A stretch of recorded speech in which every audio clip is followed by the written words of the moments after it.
Well, because of the complexity of human communication, swallowing and their disorders, the scope of the programme of speech and language therapy here in NUI Galway is broad.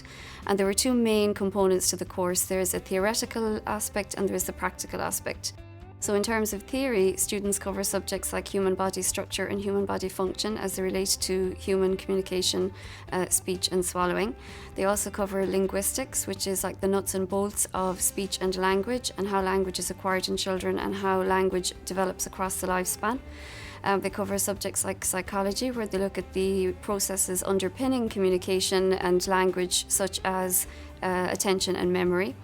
And also we cover the entire range of speech, language, communication and swallowing disorders that people may experience from birth right across the lifespan into old age. From a practical point of view then, from the first year in the programme in NUI Galway, students experience what it's like to work with people who have communication disorders.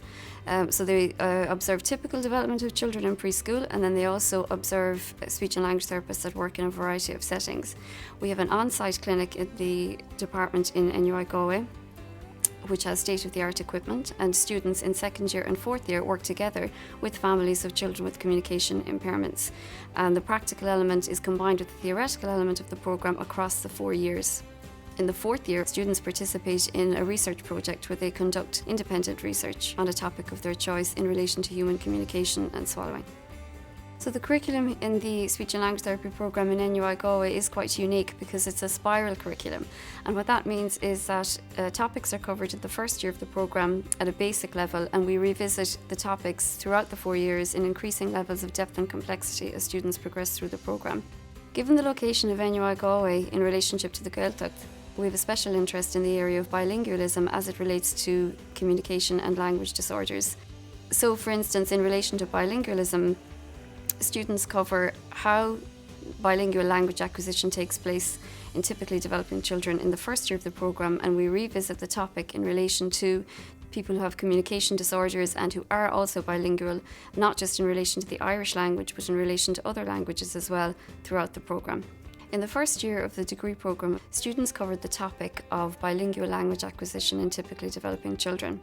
And in the second year and third year of the programme, we covered topics such as the assessment of speech and language for bilingual children and adults who also have communication impairments. The Speech and Language Therapy degree, which is a BSc in Speech and Language Therapy, is a professional qualification and a licence to practice. During the course, students will learn about working effectively in teams. They'll identify their own learning style and the different roles that tend to operate within teams.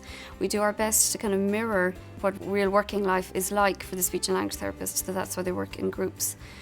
They will be able to assess, diagnose and treat the range of communication and swallowing impairments that people experience across the lifespan. I think for somebody to be interested in speech and language therapy, they need a curiosity about human communication, about how people communicate, why people communicate the way they do, and how communication can break down. I think being a speech and language therapist is a little bit like being a detective, really, because you are given a certain amount of information that you have to make sense of and try and work out, well, what are the problems in relation to communication, swallowing, language or speech? Where is the breakdown occurring? Why is it occurring? And what can be done about it?